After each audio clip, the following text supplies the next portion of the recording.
V tomto vydaní noviniek sociálnej poisťovne budete počuť: zvyšujeme dôchodky pracujúcim dôchodcom, spustili sme kalkulačku pre informatívny výpočet dávky v nezamestnanosti. Takáto je výška všeobecného vymeriavacieho základu za rok 2023. Pozývame vás na informačno-poradenský deň o dôchodkoch. Takto stihnete návštevu našich pracovísk ešte pred Veľkou nocou.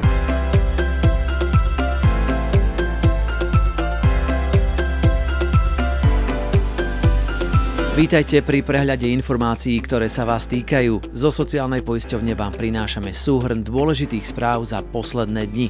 Dátum vydania tejto epizódy je 27. marec 2024. Pozdravuje vás Martin Kontúr.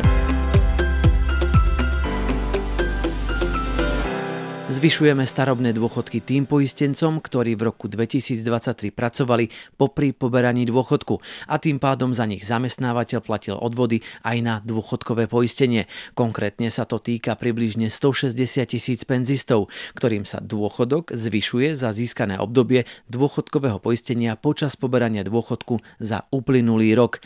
Toto zvýšenie sme vykonali automaticky, nie je potrebné oň žiadať.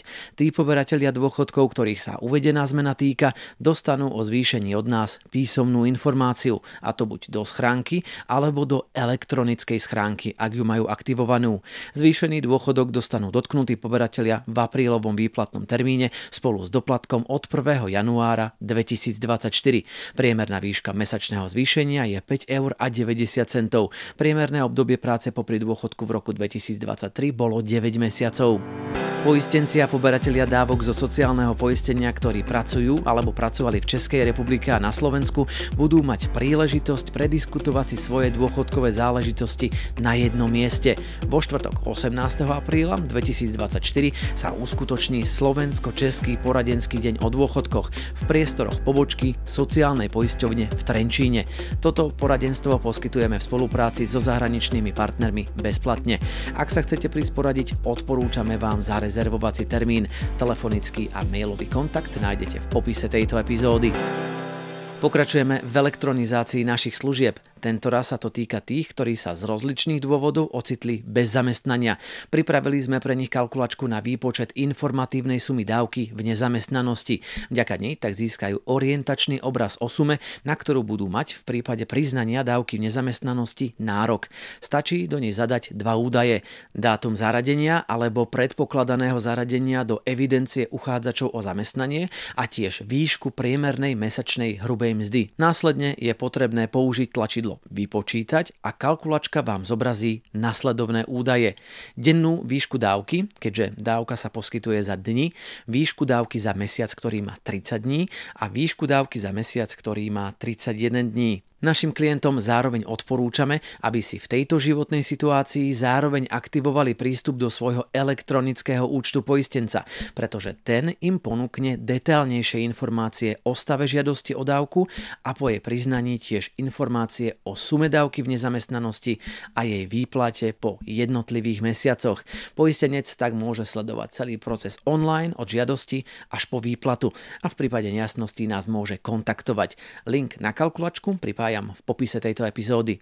Dodám, že elektronický účet poistenca majú zriadený klienti sociálnej poisťovne automaticky a bezplatne. Stačí si k nemu aktivovať prístup osobne v pobočke alebo elektronicky cez slovensko.sk.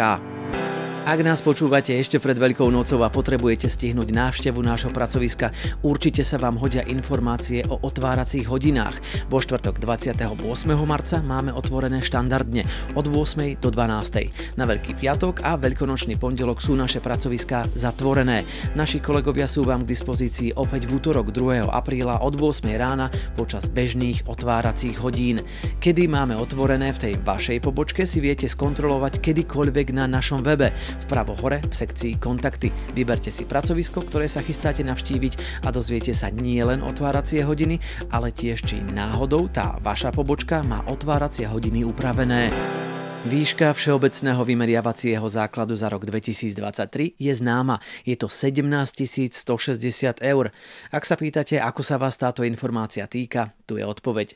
Všeobecný vymeriavací základ sociálna poisťovňa využíva pri výpočte minimálneho a maximálneho vymeriavacieho základu pre platenie poistného na sociálne poistenie, teda pri výpočte výšky poistného zamestnancov, zamestnávateľov, povinne poistených SZČO a dobrovoľne poistených osôb pre rok 2025. Stanovený všeobecný vymeriavací základ v sociálnej poisťovni využijeme aj pri výpočte dôchodkových a ďalších dávok, nemocenských, úrazových, garančných dávok a dávok v nezamestnanosti. Prostredníctvom všeobecného vymeriavacieho základu sa určí aj vymeriavací základ poistencov štátu. Všeobecný vymeriavací základ za rok 2023 bol určený ako súčin hodnoty priemernej mesačnej mzdy v národnom hospodárstve za rok 2023 a čísla 12, čiže 1430 eur krát 12 mesiacov sa rovná 17 160 eur. Kompletný prehľad vymeriavacích základov nájdete v tabuľke na webe sociálnej poisťovne. Priamy link pripájam v popise tejto epizódy. Máme pre vás aj aktualizované čísla o sociálnom poistení. Takto vyzerajú naše štatistiky za mesiac február 2024. K 29. februáru tohto roka sme vyplácali takmer 1 777 000 rozličných dôchodkových dávok. Najviac z nich bolo starobných dôchodkov, takmer 1 114 000. Priemerná výška starobného dôchodku vo februári dosiahla 672 eur a 52 centov. Predčasných starobných dôchodkov bolo vo februári 23 749 s priemernou výškou viac ako 749 eur. Invalidných dôchodkov nad 70% sme vyplácali viac ako 79 000 poberateľov v priemernej hodnote 547 eur a 66 centov. Spolu sme vyplatili 220 373 invalidných dôchodkov.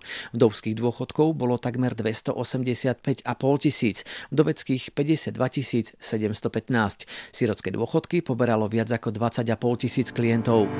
Vo februári 2024 sme priznali 3054 starobných dôchodkov a tiež 7276 predčasných starobných dôchodkov. V mesiaci február využilo nárok na dávku nemocenské, teda tzv. PN-ku, takmer 145 000 poistencov. Vyplatili sme takmer 20 000 dávok krátkodobého ošetrovného. Dávku materské poberalo presne 30 500 mám aj otcov a tehotenské sme vyplatili viac ako 17 000 poisteniek. Tieto aj ďalšie štatistiky nájdete na našom webe. Na titulnej stránke scrollujte dolu do sekcie s názvom SP Transparentne. Ak sa vám hľadať nechce, kliknite na priamy link v popise tejto epizódy. Zo sociálnej poisťovne a za našich spolupracovníkov vám želám pohodové veľkonočné sviatky. Verím, že vám aj tento prehľad pomohol zorientovať sa v aktualitách sociálneho poistenia a aby vám neušla aj tá ďalšia epizóda, kliknite na odber. Ak viete o niekom, komu tento typ informácií padne vhod, odporúčte mu tento podcast. Ja som Martin Kontúr a toto boli novinky sociálnej poisťovne s dátumom vydania 27. marec 2024.